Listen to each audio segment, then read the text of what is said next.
Ted, thank you for granting us the interview, and we appreciate the time. And first of all, let me say congratulations for the for your victory at this past UFC with Cain Velasquez, and Thanks a congratulations to lot. your American Top Team. I mean, American Kickboxing Academy. Thanks a lot. Appreciate it. The coaching staff obviously put that champion together, and it all paid off in the end with Cain. Obviously being victorious over Brock Lesnar, and I couldn't help but just for that evening I watched in the comforts of a household with a bunch of friends. I did not attend that fight at all, but believe me, it was a very emotional victory. I felt it probably for about 30 minutes. I really couldn't stop shedding a tear for all the hard work that everybody had put in for Cain to win that championship. Teddy, the last time we had an opportunity to talk, you were down here in the valley, and you were hobbling around on one leg. You had a cast on your left ankle, and for those viewers, or those followers that don't know, Teddy has finished. Well, he just coming off taping The Ultimate Fighter, which we're enjoying here these last few weeks. And as a matter of fact, I think in an email that I sent you a couple of weeks ago, I told you that I was waiting to see when it was going to happen, because I know you got hurt on the show, correct? Yeah, absolutely. Was in the cage during one of the sessions of training, and I happened to be working with one of the Strikeforce heavyweights at the time during the taping, and what had happened is I was working some dirty boxing drills with Daniel Cormier, who fights out of American Kickboxing Academy, and right at the 30-second mark till the end of the bell, he took me down with a single leg takedown. Unfortunately, my leg got caught up on the mat floor.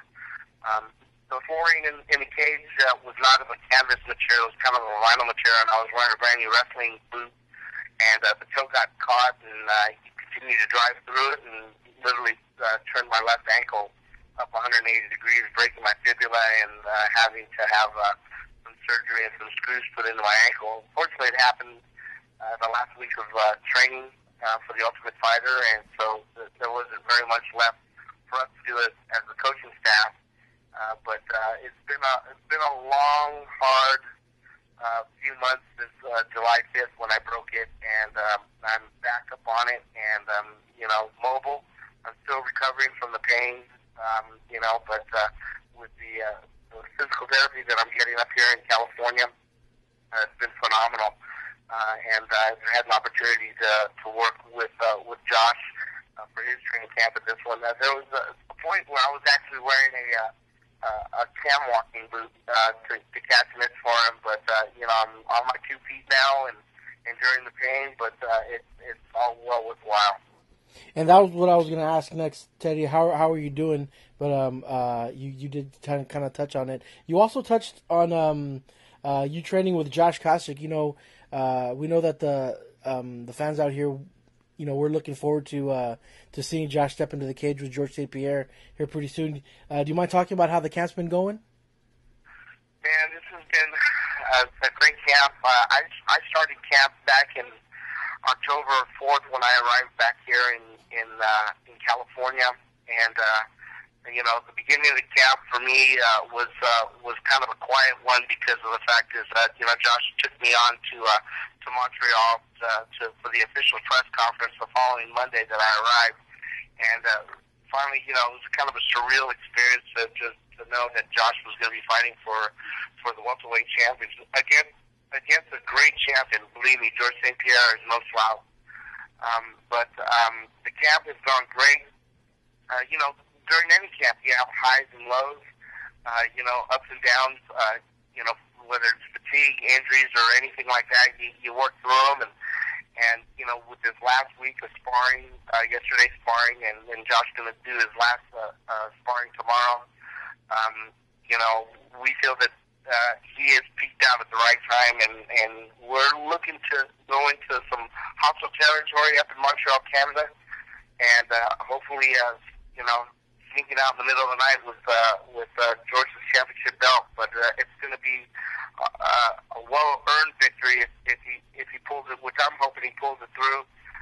But like I said, taking George for granted would be dumb. So it's going to be a lot different from the first fight, that's for sure. Well, we all know that Josh gave George a pretty good fight the first time they fought. Oh, absolutely. The first fight was pretty much decided based on one round, and I think it came down to one takedown for George in the third round. In fact, if you look back at George's last victories, I think Josh is the only person, is the last person to take a round from George St. Pierre. And the first training camp, I think Josh took it for granted that he was the better wrestler on paper, and never realized that George was going to be the better wrestler that night.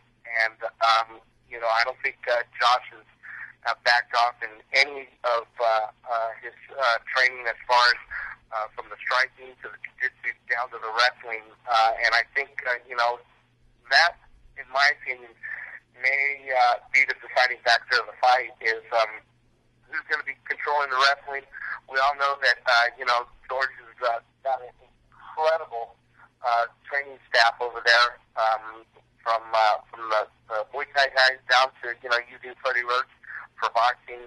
But I've got a feeling it's going to be a different fight, a different night, and hopefully we get out of town with a championship belt. So we're excited. We're excited. I know Josh is, very excited deep down. He's all business right now, and when we arrive in Canada on Sunday morning, we're going to see what kind of reception we get.